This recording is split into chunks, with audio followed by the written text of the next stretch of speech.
દુનિયાની સૌથી મોટી લોકશાહીના પાયા હચમચી જાય અને એક શક્તિશાળી નેતાના અહંકાર સામે ન્યાયની તલવાર ઉઠાવવાની વાત આવે ત્યારે આખું વિશ્વ સ્તબ્ધ થઈ જાય છે.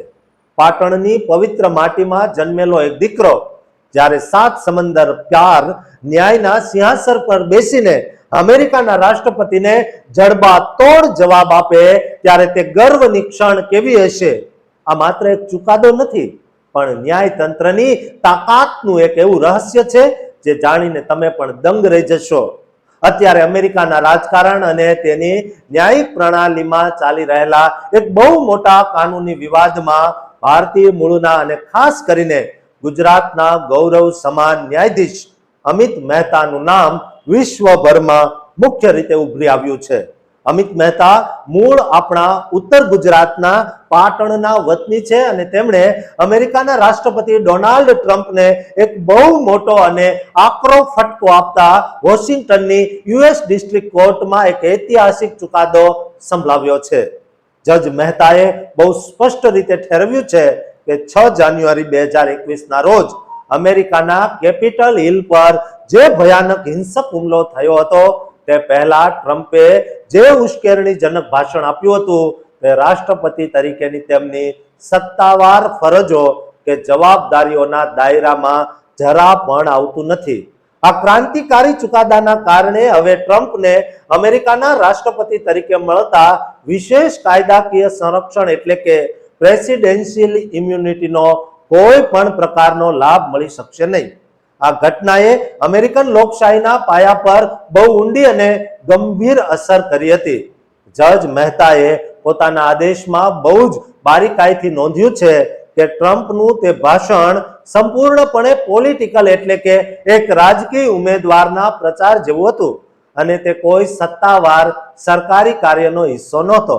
તેમણે એ પણ વિગતે જણાવ્યું કે ચૂંટણીના પરિણામોને પોતાની તરફેણમાં બદલવા માટે ટ્રમ્પે જોર્જિયાના સ્ટેટ સેક્રેટરી બ્રેડ રેફરન્સબર્ગરને જે રીતે ફોન કર્યો અને તેમાં 11,780 મતો મેળવવા માટે જે આજીજી અને વિનંતી કરી હતી તે એક માત્ર ચૂંટણી લડતા ઉમેદવારની હિલચાલ હતી, નહીં કે દેશના સર્વોચ્ચ રાષ્ટ્રપતિ તરીકેની કોઈ ઓફિશિયલ ડ્યુટી. કોલંબિયા ડિસ્ટ્રિક્ટ કોર્ટના આ બાહોશ ફેડરલ જજે ટ્રમ્પના તે તમામ કાયદાકીય પ્રયાસોને સાવ ફગાવી દીધા જેમાં ટ્રમ્પ આ હિંસા માટેની પોતાની જવાબદારીઓમાંથી મુક્ત થવા માંગતા હતા. આ પહેલીવાર નથી જ્યારે અમિત મહેતાએ આવો કોઈ સીમાચિહ્નરૂપ નિર્ણય લીધો હોય, કારણ કે 2025ના ઓગસ્ટમાં જ તેમણે ગૂગલ જેવી વિશ્વની સૌથી મોટી કંપની વિરુદ્ધ પણ ચુકાદો આપ્યો હતો કે ગૂગલે ઓનલાઈન સર્ચમાં પોતાનું વર્ચસ્વ કાયમી રાખવા માટે એન્ટી ટ્રસ્ટ કાયદાઓનું સરેઆમ ઉલ્લંઘન કર્યું છે. 1971માં પાટણમાં જન્મેલા અમિત મહેતા જ્યારે માત્ર 1 વર્ષના હતા ત્યારે જ પોતાના માતા પિતા સાથે અમેરિકા સ્થાયી થયા હતા. તેમણે જોર્જ ટાઉન યુનિવર્સિટીમાંથી પોલિટિકલ સાયન્સ અને ઇકોનોમિક્સમાં અભ્યાસ કર્યા બાદ યુનિવર્સિટી ઓફ વર્જિનિયામાંથી કાયદાની સર્વોચ્ચ જેડી પદવી મેળવી છે અને તેમની આ તેજસ્વી કારકિર્દી અને ન્યાય પ્રત્યેની નિષ્ઠાને કારણે જ 2014માં બરાક ઓબામાએ તેમની નિમણૂક ફેડરલ જજ તરીકે કરી હતી. જજ મહેતાએ 1 એપ્રિલના રોજ આ ચુકાદો આપતા સાબિત કર્યું છે કે લોકશાહીમાં કાયદો દરેક માટે સમાન છે અને સત્તાની ખુરશી પર બેઠેલી વ્યક્તિ પણ તેનાથી ઉપર નથી. તેમણે પોતાના આદેશમાં લખ્યું છે કે ટ્રમ્પના સોશિયલ મીડિયા મેસેજ અને તે સમયના ભાષણમાં એવા કૃત્રિમ લક્ષણો હતા તેને સત્તાવાર કાર્ય તરીકે સ્વીકારી શકાય નહીં. આ ગરમાગરમ ચર્ચા વચ્ચે વધુ એક ભારતીય વકીલ સ્મિતા ઘોષ પણ અત્યારે ચર્ચામાં આવ્યા છે.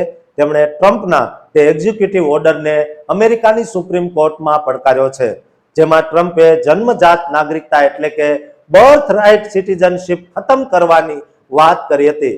સ્મિતા ઘોષ અને તેમની વકીલોની ટીમ ટ્રમ્પના આ આદેશ સામે બહુ મજબૂત રીતે લડી રહી છે અને આમ અમેરિકાના સર્વોચ્ચ ન્યાયિક અને કાનૂની માળખામાં અત્યારે ગુજરાતી બુદ્ધિ પ્રતિભાનો જબરદસ્ત ડંકો વાગી રહ્યો છે.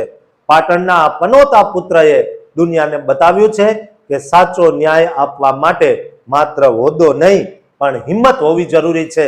જે આજે હજારો ભારતીય માટે એક ગૌરવપૂર્ણ પ્રેરણા બની ગઈ છે અને હવે આ ઐતિહાસિક લડાઈ આવનારા સમયમાં કયો નવો વળાંક લેશે અને અમેરિકાની રાજનીતિને કેવી રીતે પ્રતિભાવિત કરશે તે જોવું અત્યંત રસપ્રદ રહેશે અને તેના પર આખા વિશ્વની નજર ટકેલી છે. દોસ્તો, આપણા ગુજરાતી જજને પ્રોત્સાહન આપવા માટેના વિડીયોને શેર કરજો દરેક ગુજરાતી અમેરિકન સુધી અને આ ચેનલને સબસ્ક્રાઇબ કરવાનું ચૂકતા નહીં.